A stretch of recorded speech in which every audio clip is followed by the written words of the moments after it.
I've dealt with lots of strange people in my life. Well, I'm a clinical psychologist, and that isn't to say that everyone that I've dealt with was strange, because that's not the case. But I have encountered some very strange people, and you know, the way to deal with strange people is you never lie to a strange person. That's the thing, especially if they're paranoid. You never lie to someone who's paranoid. It will come back to bite you. And if you're in an extreme situation with someone who's very unpredictable, the only thing you have that works is the truth. That works. I'll tell you a little story. This is in my book. So I had this landlord in Montreal. He lived next door to me. He was an ex-Hells Angels biker. He'd spent a lot of time in prison. And his wife had borderline personality disorder, and she committed suicide when I lived there. And he was a rough guy, and he was a Quebecois. He spoke Joual, which I could hardly understand. And he didn't really know what to make of me, and I didn't really know what to make of him. But we got along, you know, and I was very careful talking to him, as you might imagine.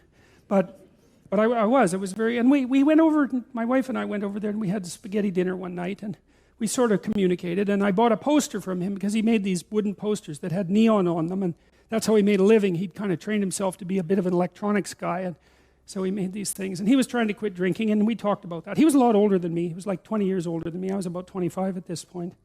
And we got along pretty well. But every now and then he'd go out and drink. And he could really drink, you know, like he was one of these guys who could drink like 60 beer. And you think, well, no one can drink that much, and you're wrong.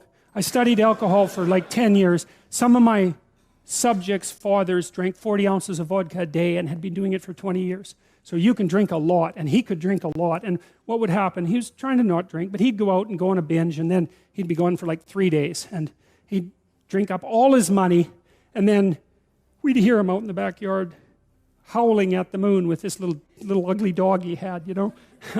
And he'd howl, and the dog would howl, and he'd howl, and the dog would howl. And it was rather unsettling and made my wife nervous. And but worse, you know, now and then he'd come to the door at like 3 in the morning, and he'd knock on the door, and he'd be standing there.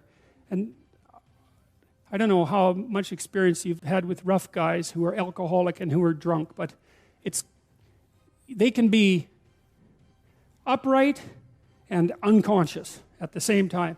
And so that was the state that he was in, you know. He'd be just swaying, and he'd ask me if I would like to buy his toaster or his microwave, because he needed some money to keep drinking. And, you know, I didn't really want to buy his toaster or his microwave, but when the ex-Hells Angel, Joual-speaking, 60-beer drunk Quebecois biker shows up at your door at 3 in the morning and offers to sell you his microwave, the easiest thing is to say, I really need a microwave.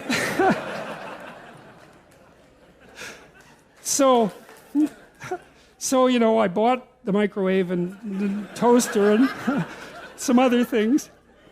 But then my wife talked to me, and she liked my landlord, you know.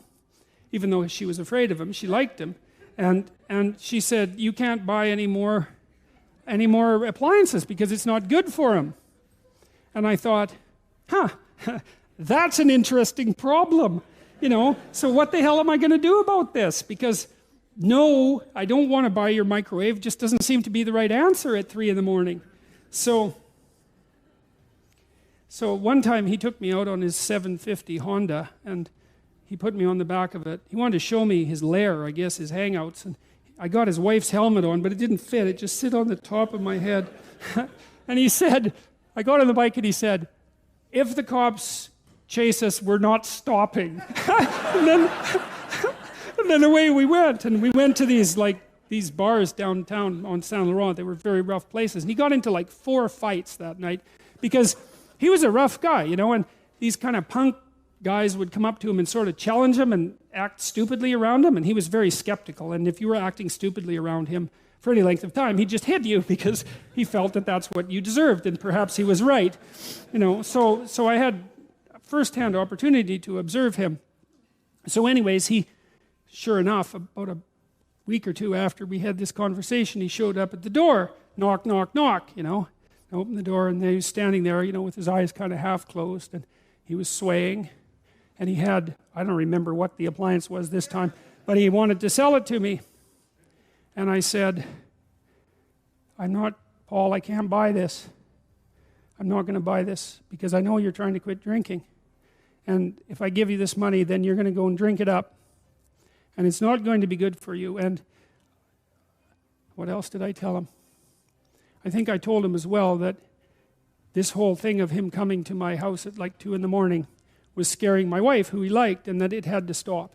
And believe me, man, I was thinking about what I was saying. Because he was watching me like a rough guy watches you. And a rough guy watches you like this. He thinks, if you say one thing that indicates contempt, you're going to bloody well pay for it.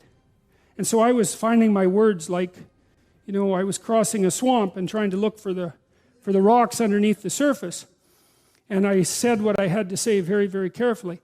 And he looked at me for about 15 seconds.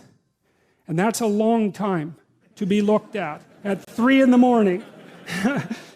And he left. And he never came back to sell me anything again. And we got along fine.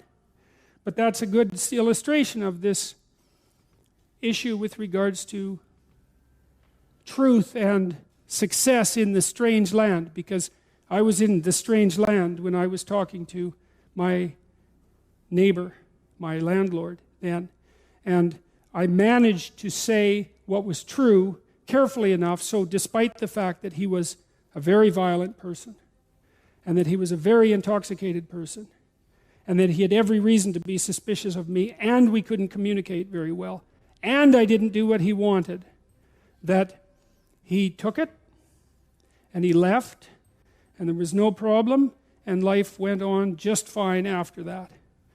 And so, we don't want to underestimate the utility of establishing this bounded relationship with the ideal and attempting to live with some nobility in truth while aiming at the highest ideal. There's nothing about that that's anything but strengthening and positive. And it's exactly what you need to set against the catastrophe and uncertainty of life.